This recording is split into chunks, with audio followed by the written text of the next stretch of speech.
Hi everyone, it's Erin from the Provincial Farmhouse. Today I'm doing a video for the Paint Couture creative team. I'm going to be using this hardcover book that I thrifted for just $1 and also this piece of white napkin. This is actually the liner of the napkin and Decoupage medium in shine. I'm going to begin by applying a generous coat of the Decoupage medium on the front part of the hardcover book and on the spine as well. And then I'm going to position the napkin over the top of the wet medium. Now, usually when you're decoupaging, you want to get rid of the wrinkles. I, however, am trying to encourage them. So I'm dabbing my brush into that napkin, forcing those wrinkles, making sure all of that napkin is down. Then I'm going to fold up the excess napkin that we have hanging over the side there. And I'm just sort of repositioning it so that we get some really interesting texture. And I'm going to continue this process over the entire book cover, just using one napkin. I think this is a really fun technique because it looks like old, worn and cracked leather. When that was dry, I took out Paint Couture's pitch black chalk paint. I'm going to be dabbing that over the top of the dry napkin. I'm going to dab so that I don't get any brush strokes, but it's also going to help with that texture, and it's really going to work into all of that texture that we created, and so that I don't miss any spots. While that's drying, I took out IOD's Victoria Moulds. I'm going to be dusting the letters out for the word spell with cornstarch, and then I'm going to be working my Das air dry clay into each of the letters. So I'm pushing that clay in and then pushing the excess out. I'm then going to flex that mold and gently pull my castings out. If you have any issues with this, I've heard it suggested that you pop your mold into the freezer for about 10 minutes before you take out your castings, or you could use Paint Couture's rapid casting resin. I'm just using clay today. If you don't have access to letter mold, you could use a letter stencil instead. I'm then using my Sealy's Quickset wood glue on the back of my castings and gluing them to the book surface. When my molds were somewhat dry, they've got a nice crust on them, I added some more of that pitch black chalk paint over the top, being gentle not to damage the details, even though they do have a mostly dry surface. When that was dry, I took out Paint Couture's Aged Bronze Metallic Stencil Paste and this little stencil that I had in my stash. I got it from a dollar store a few Halloweens ago. I'm using a palette knife to apply that Aged Bronze Metallic Stencil Paste over the top. I don't mind if I get some bleed through. In fact, I probably will get some underneath that stencil because I'm doing this over the top of an uneven surface. I'm then going to carefully peel that stencil back up. I then went in and started adding some of these details up the top. This is just a stencil that I created on my Cricut. I'm just going to use part of that to put a sort of little line break design up the top. And then I'm also going to be using the same one down the bottom. I'm adding this to add a little bit of elegance. I want this to look like an old world book. I am then going to lift that stencil up just like before, and then I decided that I would use a paintbrush and go over the top of the letters for the word spell with that same aged bronze.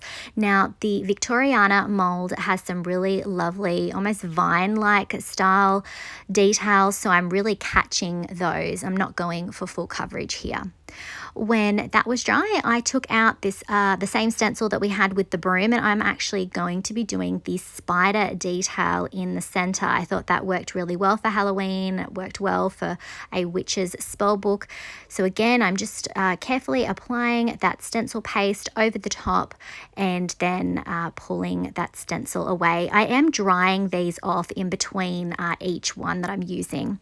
I then came in with Paint Couture's Bronze Lux Metallic, and I am using a little brush to dab that spiderweb design on. I'm wanting this to look like it's behind the spider. I chose the Bronze Lux Metallic because I wanted just a bit of a subtle difference in tone. So I'm just sort of spreading that stencil out the best I can so that it looks like the spider is sitting on top of it. If I inspire you to try any of the Paint Couture products used in today's video, I would really appreciate it if you would use my affiliate link. You will find it in the description below. When that was dry, I moved the same stencil to the spine of the book, and I'm using that same aged bronze metallic stencil paste over the top of those little 3 lines, and then I'm going to add the same detail down the bottom. Again, I just want this to look like an antiqued old book, so adding little details like this I think make all the difference. I did get quite a bit of bleed through there, so I'm just using a wet wipe to tidy that up. When that was dry, I repositioned the same stencil and I am going over the top of the spiders, so we have 3 of those sitting on the spine of the book. Next, I took out Paint Couture's Simply White chalk paint. I'm going to dip my brush in, wipe off the excess on a paper towel, and then I'm going in and doing some dry brushing. So I'm trying to catch that texture that we created with the napkin that we decoupaged on first.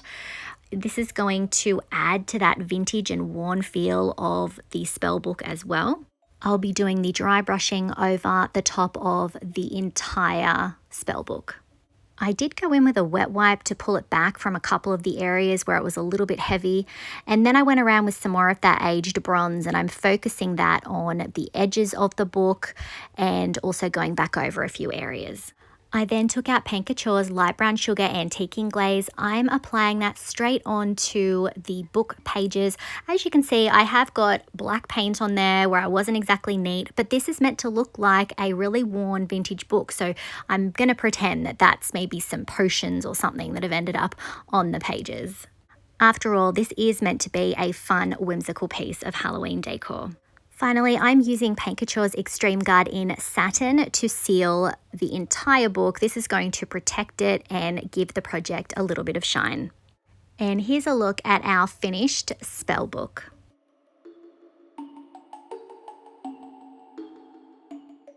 This was a quick, easy, and fun Halloween project that anybody could do. Let me know what you think of this in the comments.